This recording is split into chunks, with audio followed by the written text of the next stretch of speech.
Hello students, welcome to radian learning. मेरा नाम है समृद्ध श्रीवास्तव और मैं हूं आपका जीएस एजुकेटर।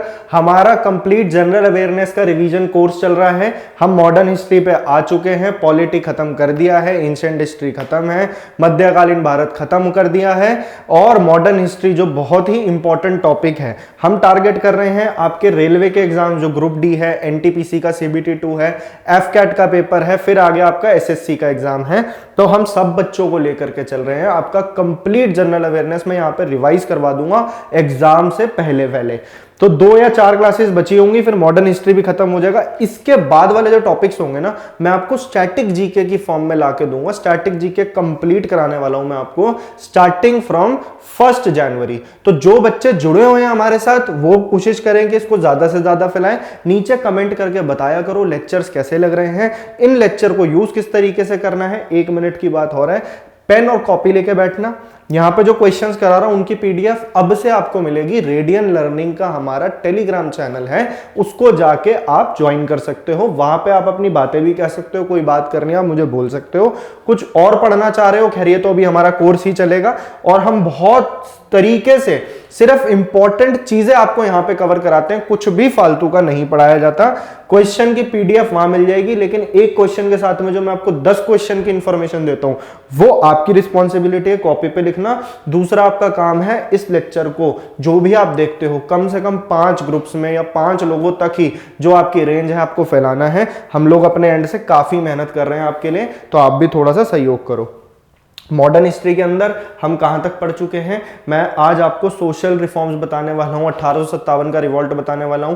जहां से भी सवाल उठ के आते हैं हम आज उसे डिस्कस करेंगे। पिछली क्लास का आप देख सकते हो जाके 2 क्लासेस हुई हैं अभी मॉडर्न हिस्ट्री की, आगे 2 और होंगी, आपका मॉडर्न हिस्ट्री खत्म हो जाएगा। और शानदार तरीके से हमने मिडीवल हिस्ट्री, मध्यकालीन भारत खत्म करा है 3 लेक्चर्स के अंदर।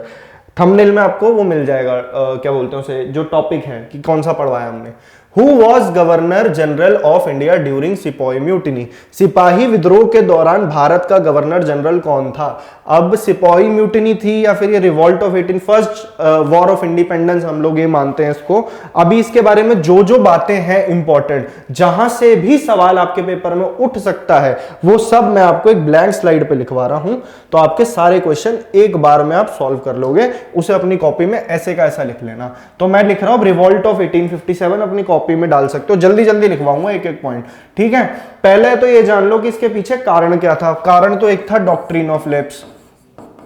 ज्यादातर बच्चों को वही पता है कि जो एनफील्ड राइफल थी वो तो इमीडिएट कॉज था, लेकिन शुरुआत कहां से होनी शुरू हुई थी? डॉक्ट्रिन ऑफ लैप्स इंट्रोड्यूस किसने किया था? अभी बताता हूं क्या है, जल्दी जल्दी पढ़ाऊंगा, रिवीजन कोर्स है, कंप्लीट मॉडर्न हिस्ट्री रिवाइज करनी है, मैंने अपना मैराथन बना के डाल रखा है। डॉक्ट्रिन ऑफ लैप्स 1848 में लॉर्ड डलहौजी ने इंट्रोड्यूस करी थी। इसने बोला था कि जिसका भी आगे नेचुरल हायर नहीं होगा, जिस भी राज्य के अंदर कोई संतान उसने आगे गोद ली हुई है, तो उसके पास हम पावर ट्रांसफर नहीं करेंगे और हम उस एरिया को कब्जा लेंगे। तो उदयपुर, नागपुर, जैतापुर, संबलपुर, अवध, झांसी, ऐसी जगहें जो थी, इन सबको इसने डॉक्ट्रिन ऑफ लैप्स के अंडर ले लिया। तो ये भी एक कारण बना। दूसरा कारण रिलीजियन कॉजेज, जो कॉजेज बने कि सती प्रथा बैन हो गई थी, विडो रिमैरेज एक्ट आ गया था, ईश्वर चंद्र विद्यासागर ने ये पास करवाया था, मतलब 1856 की बात है ये। तो यहां पे लोगों को लग रहा था कि हमारे धर्म को खत्म किया जा रहा है, तो ये भी कारण बना रिलीजियन कॉज। एक कॉज ये बना कि यहां पे जो सिपाही म्यूटनी इसलिए भी कहा जाता है क्योंकि सिपाहियों को सैलरी बड़ी कम देते थे, उनको प्रमोशन नहीं दिया जाता था, ठीक है।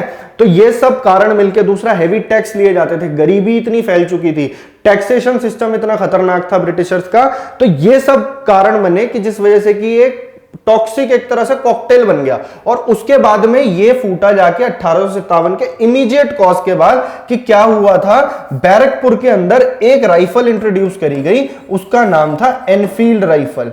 भले ही ये रिवीजन कोर्स है, लेकिन मेरा आपको टास्क है कि चीजें जो बच्चा पहली बार भी पढ़ रहा है उसके दिमाग में बातें घुसे, ठीक है। एनफील्ड राइफल इंट्रोड्यूस करी गई और इसके अंदर इन्होंने जो उसका कारतूस था उसके अंदर गाय और सुअर की चर्बी मिली हुई थी। तो ये रिलीजियन सेंटिमेंट्स बुरी तरह हर्ट कर गई। और उस टाइम बैरकपुर के अंदर 34th नेटिव इन्फेंट्री, ये नाम आपसे पूछ सकता है। देखो मैं हर पेपर को टारगेट करके चल रहा हूं जो SSC लेवल तक का है, ठीक है, तो ऐसा नहीं है कि ग्रुप डी में आपके ऐसे सवाल नहीं पूछे जा सकते, आप उठा के पेपर देख सकते हो, बहुत सारे टेक्निकल सवाल भी पूछे गए हैं। तो आपको सारी चीजें मैं बता के चल रहा हूं, तो टेंशन लेने वाली बात नहीं है, जो क्वेश्चन मैं करा रहा हूं सारे प्रीवियस ईयर है। 34th नेटिव इन्फेंट्री के एक सोल्जर थे मंगल पांडे। मंगल पांडे ने, और जो मेरे हिस्ट्री के लेक्चर्स होते हैं ना, इनको थोड़ा सा आप अपनी नॉलेज बढ़ाने के लिए, एंजॉय करने के लिए भी देखा करो। ये मत समझो कि पढ़ाई हो रही है, आप इस तरीके से देखोगे तो आपको खुद दिमाग में चीजें बैठती चली जाएंगी, आपको भी समझ में आएगा कि क्या क्या चीजें हुई थी। मंगल पांडे ने 2 ब्रिटिश ऑफिसर्स को इस रिटेलिएशन के चक्कर में कि भैया हमें एनफील्ड राइफल जो दी है, तो 2 ब्रिटिश ऑफिसर्स को मंगल पांडे ने गोली मार दी थी। कब मारी थी? 29 मार्च 1857। अब धीरे धीरे ये क्रांति स्पीड पकड़ने लगी। क्या हुआ कि 8 अप्रैल को, मतलब कि तकरीबन 9 दिन के बाद, 9-10 दिन बाद 8 अप्रैल को मंगल पांडे को दे दी गई फांसी। उसके बाद में ये प्रोटेस्ट बड़ी आग की तरह फैलने लगा, लोगों के अंदर ये भावना आने लगी कि ब्रिटिश ईस्ट इंडिया कंपनी को अब हमने दबाना ही दबाना है। अलग अलग राज्य से लोग खड़े होने लगे। अब आपसे सवाल बनता है कि ये शुरू कहां से हुआ था रिवॉल्ट? तो आपको जगह का नाम ध्यान रखना है, मेरठ, MERUT, मेरठ, ठीक है। और मेरठ के अंदर से कहां से? तो मेरठ में कौन सी तारीख से शुरू हुआ? तो आपको यह ध्यान रखना है 10 मई 1857 को। और यहां से इन्होंने अपना जो स्लोगन दिया कि दिल्ली चलो और मारो फिरंगी को।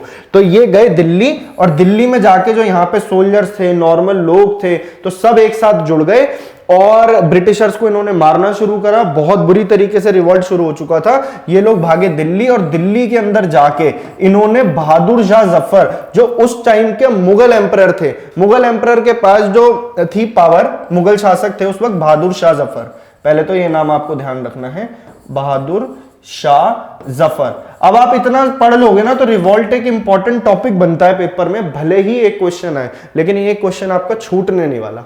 बहादुर शाह जफर को जाकर के इन्होंने दिल्ली के अंदर अपना लीडर मान लिया कि रिवॉल्ट के अब लीडर ये रहेंगे, लेकिन ये बुजुर्ग बहुत थे, तो इन्होंने अपनी कमान किसको सौंपी? तो अब मैं आपको वो बताने वाला हूं जहां से सवाल उठ के आएगा कि ये लोग जब दिल्ली गए, दिल्ली जाने के बाद में अलग अलग जगह से रिवॉल्ट शुरू हो गया, दिल्ली से, कानपुर से, इलाहाबाद से, ठीक है, लखनऊ से। तो हर शहर से जहां जहां पे ये रिवॉल्ट एक्टिव था, वहां पे इनका एक लीडर हुआ करता था, उस लीडर का नाम पेपर में डायरेक्ट पूछा जाता है। तो दिल्ली के अंदर कौन देख रहे थे इसको? तो दिल्ली के अंदर थे, एक तो बहादुर शाह जफर थे, वो मैं आपको लिखवा चुका हूं, उस टाइम के मुगल एम्परर। दूसरे थे बख्त खान, बख्त खान, ये आपको ध्यान रखना है, दिल्ली से हो गए। कानपुर से लिख लो, ये नाम आपको पढ़ने पड़ेंगे, याद करने पड़ेंगे। कानपुर से ज्यादा नहीं लिखवाऊंगा, जो पेपर में इंपॉर्टेंट है वही। नाना साहिब, नाना साहिब एंड तातिया तोपे, तातिया तोपे, ये हो गया, ठीक है, कानपुर हो गया। अब आप आ जाओ इलाहाबाद पे, इलाहाबाद, इलाहाबाद से आप लिख लो लियाकत अली, लियाकत अली। अब आप लिख लो लखनऊ, लखनऊ से थी बेगम हजरत महल। डायरेक्ट पेपर में क्वेश्चन बनता है कि बेगम हजरत महल ने कहां से रिवॉल्ट को लीड किया था, तो आपका आंसर हो जाएगा लखनऊ से। इस टाइप के सवाल बनेंगे, छोड़ने नहीं है। बिहार और जगदीशपुर से थे आपके कुंवर सिंह,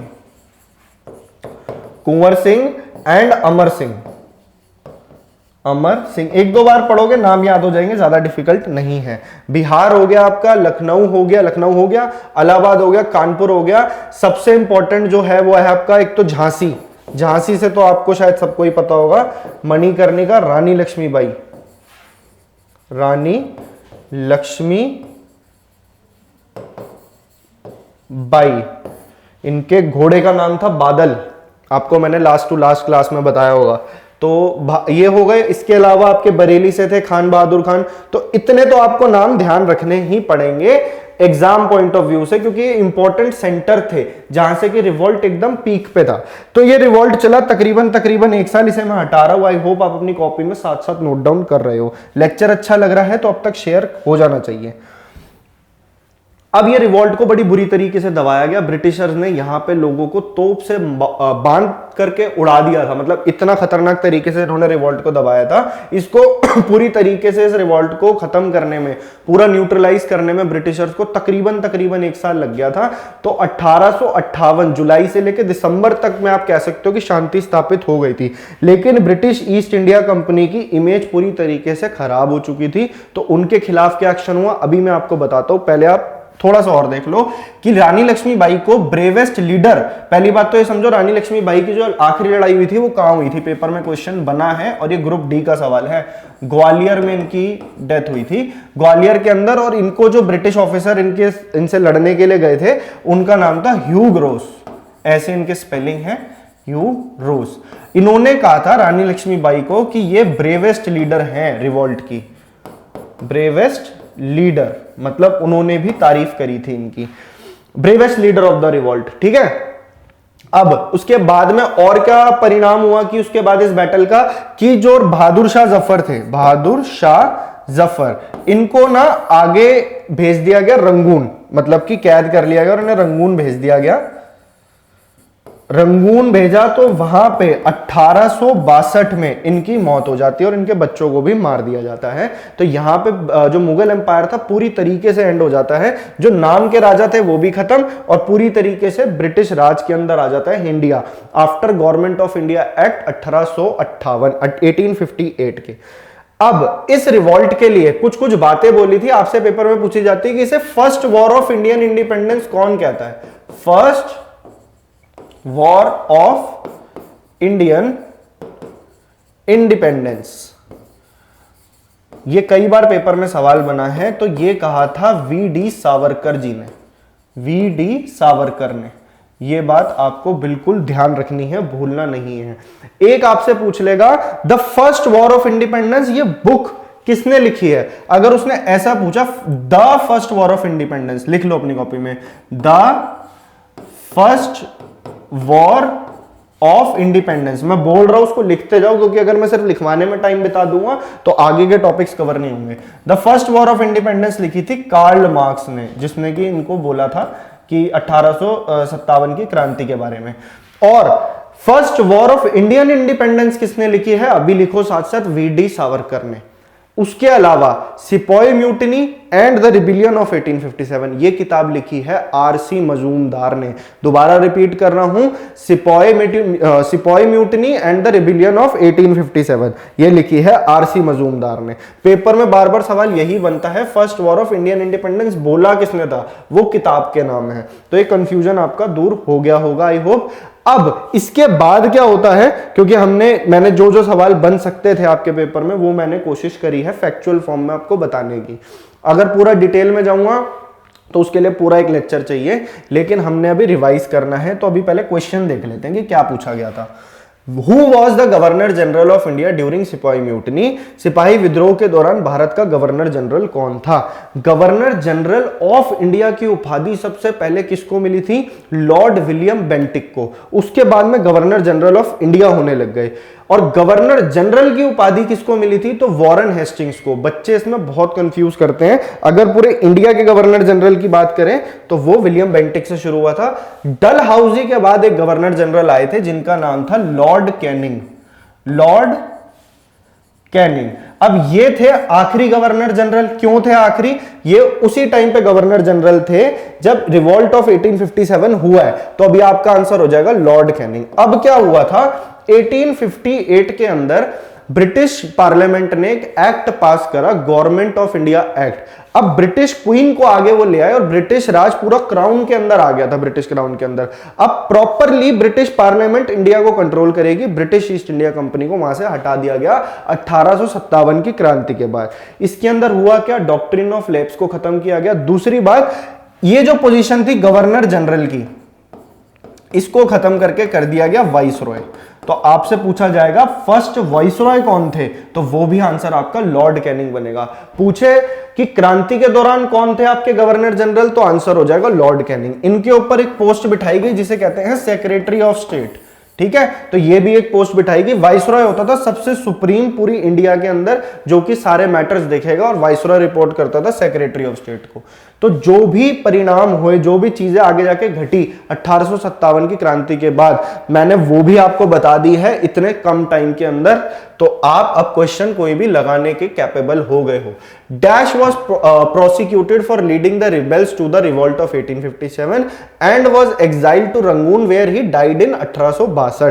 डैश पर 1857 के विद्रोह के विद्रोहियों का नेतृत्व करने के आरोप में मुकदमा चलाया गया और रंगून निर्वासित किया गया, जहां उनका 1862 में निधन हो गया। तो ये कहानी तो मैंने आपको पहले पूरी बता दी है।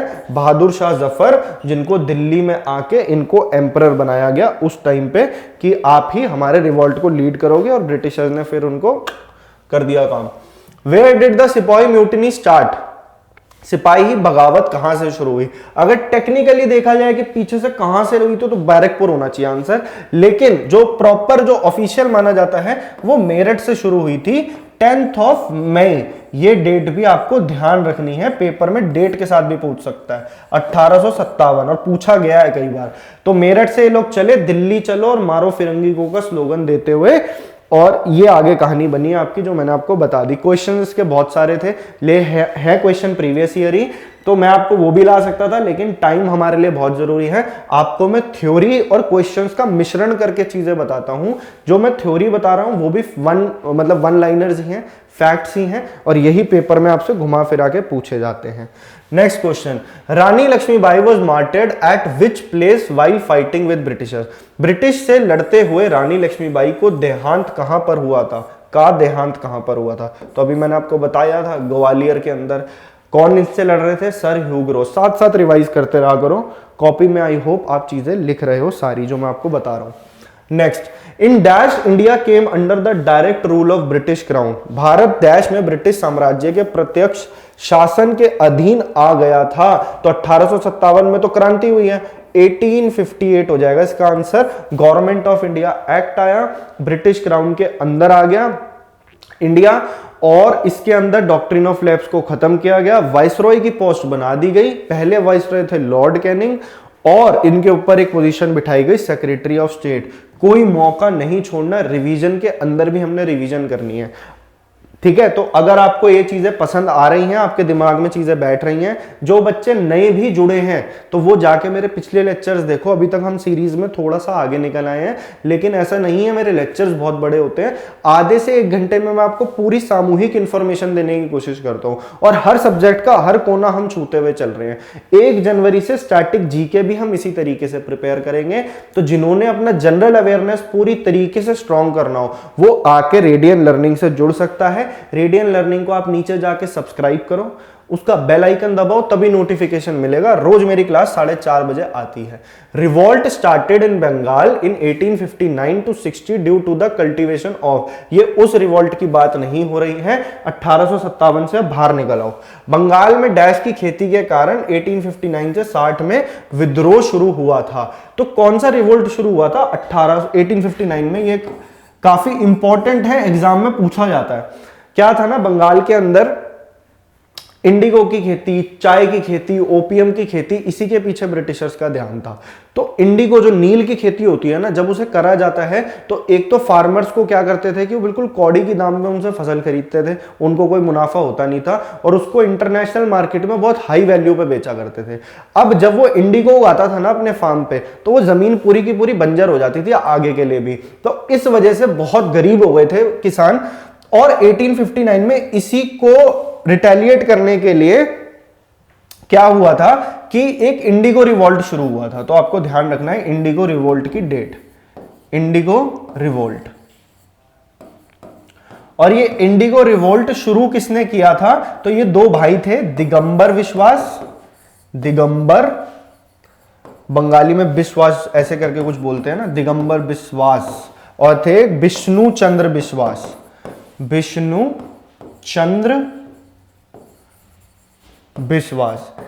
अब ये वाला क्वेश्चन जो है ना, ऑल टाइम फेवरेट बन चुका है, कई एग्जाम्स में आपको देखने को मिल जाएगा और एक टिपिकल कैटेगरी में बच्चों को लगता है, क्योंकि आप ज्यादातर फोकस करके जाते हो फ्रीडम स्ट्रगल पे। अब वो ट्रेंड चेंज हो गया है, जो एग्जामिनर है वो भी स्मार्ट हो गया है, वो क्वेश्चन कहां से पुटअप करेगा। अगर एंशिएंट हिस्ट्री की बात कर रहे हो तो ज्यादातर क्वेश्चन आपको उस टाइम के कल्चर से मिलेंगे, बुक्स से मिलेंगे। मिडिवल हिस्ट्री के टाइम पे कौन सी किताबें थी या फिर क्या कल्चर था, क्या आर्किटेक्चर था, वो सब चीजें मैं आपको अपने लेक्चर्स में पीछे दे चुका हूं। आपको खुद को कॉन्फिडेंट फील होगा जब आप पेपर में अपीयर करोगे। तो विश्वचंद्र विश्वास और दिगंबर विश्वास ने इंडिगो रिवॉल्ट शुरू किया था। आपसे जगह पूछ सकता है कहां पे शुरू हुआ था, तो ये नाडिया डिस्ट्रिक्ट के अंदर शुरू हुआ था, वेस्ट बंगाल के। और इंडिगो रिवॉल्ट के बारे में एक नाटक भी लिखा गया, एक ड्रामा लिखा गया है जिसका नाम है एक मिनट, इसका नाम है नील दर्पण। नील दर्पण।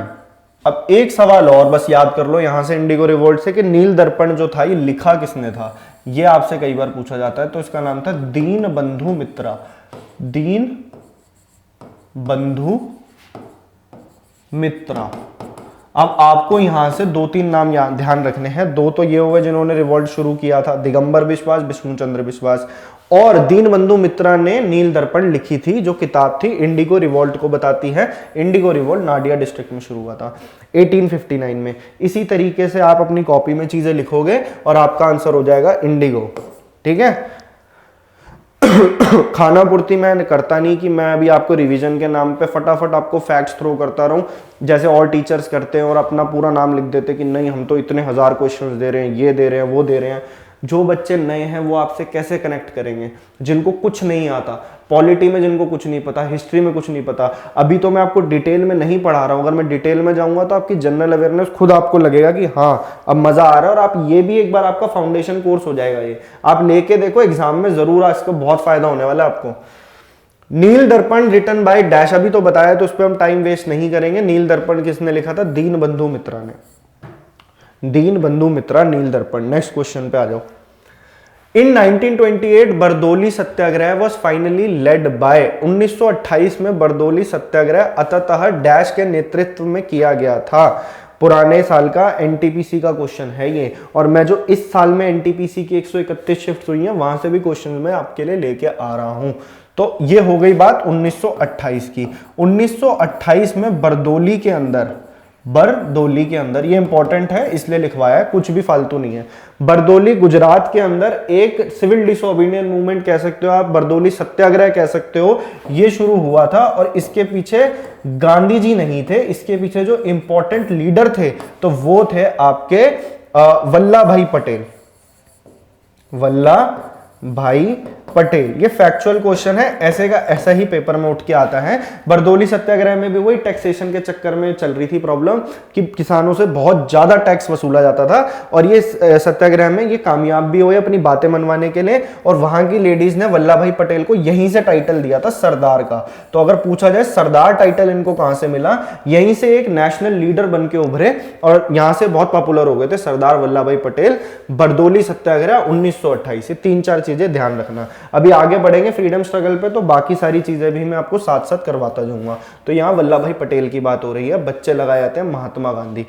ठीक है, तो जो इंपॉर्टेंट बातें हैं मैं साथ साथ बता रहा हूं। मैं आपको रिकमेंड यही करूंगा, मान लीजिए अगर आपको पॉलिटी रिवाइज नहीं करना है तो पहले से 8वें वाले लेक्चर छोड़ देना। अगर आपको सिर्फ मिडिवल हिस्ट्री रिवाइज करना है 15 से 17 पकड़ लो। इस तरीके से थंबनेल में मैंने लिख रखा है कि जोन सा सब्जेक्ट आपको रिवाइज करना है कम से कम टाइम में हम आपको वो प्रोवाइड करवा रहे हैं। ठीक है, थंबनेल में आपको नाम मिल जाएगा उसका, हो सकता है टाइटल में ना हो, डिस्क्रिप्शन में आप चेक कर सकते हो, वहां आपको नाम मिल जाएगा कि ये वाली क्लास किसकी है। कोई भी सब्जेक्ट 3 से 4 क्लासेस से ज्यादा नहीं मिलेगा, उसके अंदर आपको पूरी जानकारी मिल जाएगी अगर आपने सिर्फ टारगेटेड स्टडी करना है। मैं तो यही रिकमेंड करूंगा आप पहले लेक्चर से जुड़ो और अपनी इंडियन पॉलिटी जो इंपॉर्टेंट होती है हर एग्जाम में उसको स्ट्रॉन्ग करो। Who wrote the famous novel Anand Math during the Indian national movement? भारतीय राष्ट्रीय आंदोलन के दौरान प्रसिद्ध उपन्यास आनंद मठ किसने लिखा था? तो अभी आनंद मठ से बनने वाले कुछ टाइप के सवाल होते हैं, इसके अंदर वंदे मातरम भी लिखा गया, तो वो वाले सवाल आपको एक छत के नीचे मैं करा देता हूं। देखो, आनंद मठ जो है, आनंद मठ एक बंगाली नोवेल है, पहली चीज तो आपको ये ध्यान रखनी है। बंगाली नॉवेल लिखा कब गया था? ये पब्लिश हुआ था एक्चुअली में 1882 के अंदर। दूसरी बात, एक और चीज कि ये किस चीज के बारे में है? ये तो एक सन्यासी रेबिलियन हुआ था, सन्यासी विद्रोह, तो ये उसके बारे में है। ये थोड़ी सी हो गई बात अंदर की। दूसरी बात, फैक्चुअल आपसे क्या पूछेगा कि आनंद मठ लिखा किसने था? तो ये लिखा था बंकिम चंद्र चट्टोपाध्याय ने, बंकिम चंद्र चैटर्जी। ठीक है, ये आप लिख सकते हो अपनी कॉपी में। बंकिम चंद्र चैटर्जी ने एक पोयम लिखी थी 1870 के अंदर बंगाली में, जिसे हम जानते हैं अपने नेशनल सॉन्ग जो है हमारा वंदे मातरम। वैसे वंदे मातरम है वंदे मातरम, इन्होंने ये लिखा था और फिर इसी को इन्होंने अपने ये आनंद मठ में इंक्लूड करा था और यहीं से उठा के पहली बार। अब एक क्वेश्चन आपसे और क्या बनेगा, देखो कैसे इंटरकनेक्टेड क्वेश्चन है और हम सब कुछ कवर कर रहे हैं। 1896 के अंदर इंडियन नेशनल कांग्रेस का जो सेशन होता था हर साल दिसंबर में, वहां पे इसको पहली बार गाया गया वंदे मातरम को रविंद्रनाथ टैगोर जी ने। और कई बार आपसे और टिपिकल सवाल पूछेगा तो ये पूछ लेगा कि इस आईएनसी सेशन के प्रेसिडेंट कौन थे, तो वो भी हम नहीं छोड़ेंगे। रहीमतुल्लाह, ये एक मुस्लिम प्रेसिडेंट थे, सेकंड मुस्लिम कह सकते हो, पहले बदरुद्दीन तैयब जी थे।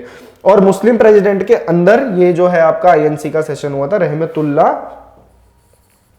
एम सायानी।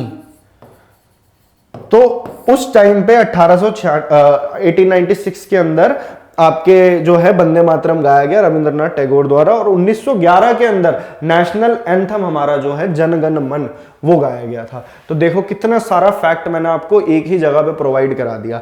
अगर इस टाइप की आपको और लेक्चर्स देखने, मेरा हर लेक्चर इसी टाइप का होता है, बस प्रॉब्लम ये है बच्चे आप लोग जुड़ नहीं रहे हो। यहां से हम लोग अपने एंड से पूरी मेहनत कर रहे हैं आपके लिए कि आपको बेस्ट से बेस्ट चीज दें, टाइम भी आपका कम लगे और फ्री में आपको एक कोर्स मिल रहा है। जब आपको पेड मिलता है तो आप खरीद के देखते हो यही चीजें, यहां पे फ्री मिल रहा है तो आपको वो नहीं है। सी हो गया बंकिम चंद्र चैटर्जी इसका आंसर। ठीक है, नेक्स्ट क्वेश्चन पे आ रहे हैं। When the Theosophical Society was found, theosophical society की स्थापना कब हुई थी? क्या हुआ था ना, ये वो फेज था जब इंडियंस भी थोड़ा थोड़ा जो एलीट क्लासेस थी वो पढ़ लिख रहे थे, तो सोशल रिफॉर्म का पूरा एक फेज आया था 18वीं सेंचुरी में। वहां से जो भी आपके समाज को बदलने के लिए रिफॉर्म्स आए, तो उनके कुछ लीडर्स की इसकी स्थापना किसने करी, इसकी स्थापना कब हुई। मान लीजिए रामकृष्ण मिशन, बहुत फेमस क्वेश्चन है। आर्य समाज की स्थापना कब हुई, प्रार्थना समाज कब बना, किसने बनाया, तो इस टाइप के टिपिकल क्वेश्चंस बनते हैं, तो हम उनको कवर करेंगे अभी थोड़ा सा, क्योंकि ये आते हैं पेपर में फैक्चुअल। तो अभी खत्म कर लेते हैं इनको, जो क्वेश्चन इंपॉर्टेंट है मैं वो लेके आया हूं। देखो जो सबसे ज्यादा बार रिपीट हुए हैं, देखो थियोसॉफिकल सोसाइटी बहुत इंपॉर्टेंट है। यहां से आपकी आयरिश लेडी एनी बेसेंट भी लिंक्ड थी, जो कि पहली महिला इंडियन नेशनल कांग्रेस की प्रेसिडेंट बनी थी, और उनसे रिलेटेड होम रूल मूवमेंट, उनकी न्यूज़पेपर न्यू इंडिया और कॉमनवेल्थ वो मैं आपको बता चुका हूं। तो थियोसॉफिकल सोसाइटी के फाउंडर अभी पूछ रहा है, पहली चीज ये जान लो कि ये बना कब था। यो बना था 1875 में। कहां पे? तो ये था न्यूयॉर्क के अंदर। 1875 के बाद 1882 के अंदर इसको मद्रास में शिफ्ट कर दिया गया था। ये सोशल रिफॉर्म मूवमेंट था, पढ़ाई लिखाई, भगवान की तरफ, आइडियल वर्शिप से निकालना, मतलब लोगों को रूढ़िवादी सोच से बाहर निकालने का ये मूवमेंट था। डीप जाऊंगा तो और लंबा खिंचेगा लेक्चर। थियोसॉफिकल सोसाइटी के फाउंडर आपको डायरेक्टली पेपर में याद रखने हैं। एक तो थी मैडम HP ब्लवेत्स्की, मैडम HP ब्लवेत्स्की, और ये रशियन थे। ठीक है, और एक था कर्नल ऑलकॉट। ये दो नाम पेपर में बनते हैं, ये अमेरिका से बिलोंग करते थे। इन दोनों ने मिलकर थियोसॉफिकल सोसाइटी की स्थापना 1875 के अंदर न्यूयॉर्क में करी थी। यही था आपका फैक्चुअल सवाल। अब देखते हैं और कौन से सोशल रिफॉर्म आपसे पूछा जा सकता है। तो आ जाओ। In dash sir William Jones founded the Asiatic Society of Bengal. ठीक है जी, वो पूछ रहा है डैश में सर विलियम जोन्स ने एशियाटिक सोसाइटी ऑफ बंगाल की स्थापना करी थी। तो एशियाटिक सोसाइटी ऑफ बंगाल की स्थापना हुई थी 1784 में। ये टाइम पीरियड आपको किस तरीके से लिंक करना है कि इस टाइम पे एक गवर्नर जनरल थे जो थे वॉरेन हेस्टिंग्स, सबसे पहले गवर्नर जनरल।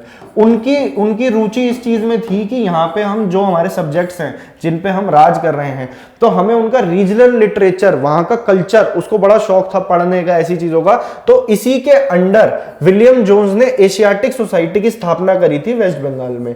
अब मतलब बंगाल वाला जो एरिया, वेस्ट बंगाल तो तब कंसेप्ट ही नहीं था। तो ये यहां पे क्या हुआ था कि इस सोसाइटी के अंदर इनका फोकस ये था कि मान लीजिए कि उपनिषद है या भगवत गीता है, उसको आप इंग्लिश में कन्वर्ट कर दो। तो वो थे चार्ल्स विल्किन नाम के एक बंदे थे, इन्हीं के अंडर, चार्ल्स विल्किंस। ये सवाल भी पेपर में ऐसे फैक्चुअल पूछा जा सकता है कि इन्होंने पहली बार भगवत गीता को इंग्लिश में कन्वर्ट किया था, और भगवत गीता को और उपनिषद को बंगाली में कन्वर्ट किन्होंने किया था? राजा राम मोहन रॉय ने। भगवत गीता उपनिषद को पर्शियन में कन्वर्ट किसने किया था? औरंगजेब के भाई दारा शिकोह ने। ठीक है, तो इस टाइप के सवाल आपसे पेपर में बन सकता है। और ये मेन क्वेश्चन अभी यही है, एशियाटिक सोसाइटी की स्थापना करी थी विलियम जोन्स ने, और किस ईयर में करी थी? 1784 में। उस टाइम पे गवर्नर जनरल ये थे, और चार्ल्स विल्किंस भी सोसाइटी के मेंबर थे जिन्होंने की भगवत गीता को ट्रांसलेट करा था इंग्लिश में। नेक्स्ट क्वेश्चन, डैश है ट्रांसलेटेड वेदास, अभी आगे वही बात, and Upanishad into Bangla language. Dash ने उपनिषदों और वेदों को बांग्ला भाषा में अनुवाद किया था। तो ये बहुत ही इंपॉर्टेंट फिगर है, राजा राम मोहन रॉय। इनके बारे में जो भी सवाल आपसे पेपर में, देखो एक एक पर्सनैलिटी इतनी दमदार है ये जो भी आ रही है, इनके बारे में मेरा बहुत कुछ मन कर रहा है कि मैं आपको बहुत कुछ बताऊं, लेकिन हम कर रहे हैं रिवीजन, पेपर को टारगेट करना है। जो जो सवाल बनते हैं या लिख लो। इनका जन्म हुआ 1772 के अंदर। इन्हें फादर ऑफ इंडियन रेनेसाइंस भी कहा जाता है, फादर ऑफ इंडियन रेनेसाइंस। मतलब कि जो आधुनिक भारत है, उनकी जो मॉडर्नाइजेशन है, उसके अंदर उनके फादर इनको कहा जाता है, क्योंकि ये सबसे पहले सोशल रिफॉर्मिस्ट माने जाते हैं उस टाइम के। 1815 के अंदर इन्होंने आत्मीय सभा की स्थापना करी थी, और जिसके अंदर ये इस बात को बोलते थे कि भगवान एक ही है, एक ही की पूजा होनी चाहिए, आइडल वर्शिप नहीं होनी चाहिए। सती सिस्टम के खिलाफ इन्होंने काफी मोर्चा निकाला था। आत्मीय सभा की स्थापना वही कलकत्ता में हुई, और बाद में आत्मीय सभा का नाम बदल के ब्रह्मो समाज कर दिया गया। जो पेपर में बार बार सवाल बनता है, ब्रह्मो समाज की स्थापना किसने करी, तो वही सवाल का जवाब यहां से निकलता है, राजा राम मोहन रॉय ने करी थी। ये अपनी एक पत्रिका लिखते थे, जर्नल लिखते थे, जिसका नाम था संवाद, या सबद भी इसे कहते हैं, सबद कौमुदी, ऐसे करके इसका नाम था, सबद कौमुदी। तो ये आपको नाम याद रखना है। इसके अंदर ही सती प्रथा के खिलाफ चीजें लिखा करते थे, जो कि इनके लेख बड़े पॉपुलर हुए। और उस टाइम पे एक गवर्नर जनरल थे, जो सबसे पहले गवर्नर जनरल भी थे इंडिया के, विलियम बेंटिक। अगर आप ऐसे ही ऑर्गेनाइज्ड वे में चीजें लिखते जाओगे, जो जिस वे में मैं आपको बता रहा हूं, जब आप रिवाइज करोगे चीजें बैठ जाएंगी दिमाग में, डरो मत। विलियम बेंटिक ने क्या किया था, 1829 के अंदर एक बिल निकाला और सती प्रथा पे रोक लगा दी, पूरी तरीके से बैन कर दिया। सती एक बहुत ही एविल था हमारी सोसाइटी में, जो गलत चीज थी, कि आपको पता ही है, उसके बारे में लंबा जाने की जरूरत नहीं हमको। विलियम बेंटिक ने इसे बंद करवाया, और इन्होंने ठगी सिस्टम भी बंद कराया था। इन्होंने इंग्लिश एजुकेशन भी शुरू कराई थी, टीबी मैकॉले के रिकमेंडेशन पे। लास्ट लेक्चर देखो जाके। तो ये सारी बातें थी जो आपको ध्यान रखनी है राजा राम मोहन रॉय से। नेक्स्ट पे आ रहे हैं हम। Who had founded प्रार्थना समाज in 1867? प्रार्थना समाज की स्थापना 1866 में किसने की थी? तो ये करी थी आपके आत्माराम पांडुरंग ने। ये नाम आपको ध्यान रखना है, आत्माराम पांडुरंग। और ये करी थी इन्होंने बॉम्बे में। कहां करी थी? बॉम्बे में। तो ये ऐसा ही फैक्चुअल क्वेश्चन है, वही सोशल रिफॉर्म के अंदर है। इसी क्वेश्चन को रिपीट करके पूछा जाता है बार बार, जो वनडे एग्जाम्स होते हैं। प्रार्थना समाज, तो आपको नाम याद रखना है, Atmaram Panduranga. Who was the founder of the Servants of Indian Society? Servants of Indian society के संस्थापक कौन थे? तो उनका नाम था गोपाल कृष्ण गोखले। गोपाल कृष्ण गोखले बहुत ही फेमस मॉडरेट लीडर थे, इंडियन नेशनल कांग्रेस के। 1905 में सर्वेंट्स ऑफ इंडिया सोसाइटी की स्थापना करी थी, बॉम्बे में करी थी, और इसके अंदर बेसिकली नेशनल एजुकेशन को प्रमोट करते थे, अपनी लाइब्रेरीज खोली थी, इंडियन कल्चर को प्रमोट करने के लिए बहुत सारा लिटरेचर वहां अवेलेबल था। तो ये सारी बातें थी। और सर्वेंट्स ऑफ इंडियन सोसाइटी के संस्थापक बता दिए। गोपाल कृष्ण गोखले पॉलिटिकल गुरु भी माने जाते हैं गांधी जी के, political Guru of Mahatma Gandhi, ये बात आपको भूलनी नहीं है, ठीक है। नेक्स्ट क्वेश्चन पे आ रहे हैं हम। Dayanand Saraswati was the founder of which of the following mission. Dayanand Saraswati निम्नलिखित में से किस मिशन के संस्थापक थे। दयानंद सरस्वती से भी जो भी सवाल बनता है हम फटाफट इसको नोट डाउन करेंगे। दयानंद सरस्वती का असली नाम था मूल शंकरा, मूल शंकरा। इन्होंने एक स्लोगन दिया था, go back to Vedas, go back to Vedas. इन्होंने, इनकी पत्रिका का नाम था सत्यार्थ प्रकाश। क्या नाम था? सत्यार्थ प्रकाश। ये सब अपने आप में एक एक क्वेश्चन है जो आपको मिल रहा है, सत्यार्थ प्रकाश। इसके अलावा इन्होंने क्या बोलते हैं उसको, जो इन्होंने आर्य समाज की स्थापना करी, आर्य समाज। इन्होंने आर्य समाज की स्थापना करी, कब करी, किस ईयर में करी? तो 1875 में इन्होंने आर्य समाज की स्थापना करी। गो बैक टू वेदास इन्होंने बोला, वेदों की ओर लौटो। और यही फिलॉसफी आगे जाके जो आपकी स्वामी विवेकानंद जी बोलते थे, वेदांत की फिलॉसफी उन्होंने आगे फेमस करी। तो जो दयानंद सरस्वती से ये सवाल बन सकते थे, मैंने आपको लिखवा दिए। नेक्स्ट क्वेश्चन पे अब हम आ रहे हैं। In which year the act was pass to abolish sati pratha. Sati प्रथा पर प्रतिबंध लगाने के लिए किस वर्ष में अधिनियम पारित किया गया था? तो क्या था ना, सती प्रथा के बारे में मैं आपको जैसे बता चुका हूं कि राजा राम मोहन रॉय का बहुत ज्यादा इनका सपोर्ट था, और पीछे उस टाइम पे विलियम बेंटिक ने ये लॉ पास किया था 1829 के अंदर। तो ये आपको भूलना नहीं है, विलियम बेंटिक का टाइम पीरियड था 1828 से 33 तक के बीच में। तो ये टाइम पीरियड आप ध्यान रखोगे तो आप लगा पाओगे कि विलियम बेंटिक ने ये काम किया था। नेक्स्ट क्वेश्चन पे, who had founded Ramakrishna Mission. Ramakrishna Mission किसके द्वारा गठित किया गया था? तो स्वामी विवेकानंद अपने आप में ही ऐसी पर्सनालिटी है कि उनके बारे में एक पूरा लेक्चर देना भी कम रहेगा, लेकिन हमने एग्जाम पॉइंट ऑफ व्यू से क्वेश्चन आपको लिखवाने हैं, तो आप ऐसे लिख लो, अपनी कॉपी में पूरा लिखना। स्वामी विवेकानंद के बारे में क्या क्या चीजें हैं पहले आप जान लो। इनका बर्थडे होता है 12 जनवरी को, और इस दिन हम नेशनल यूथ डे भी बनाते हैं। लिखो कॉपी में, नेशनल यूथ डे। ये तो आपका हो गया स्टैटिक का एक क्वेश्चन।